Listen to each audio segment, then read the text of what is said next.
আপনারা দেখতে থাকেন। এটি স্যামসাং A90 পানিতে পড়ার পরে নষ্ট হয়ে গেছে, তো আমরা এটা রিপেয়ার করে আপনাদেরকে দেখাবো। A90 5G দেখতে থাকেন।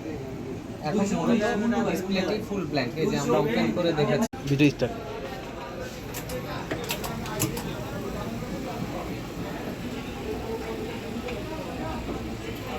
লাইভ দেখাবো আমরা ডিসপ্লে কাজটি যে হয়ে গেছে।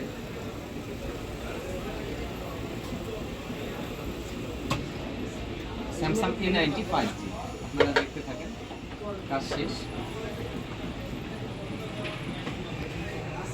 এটি মূলত পানিতে পড়ার পরে নষ্ট হয়ে গেছে, আমরা নতুন ফ্ল্যাক্স প্রতিস্থাপন করেছি।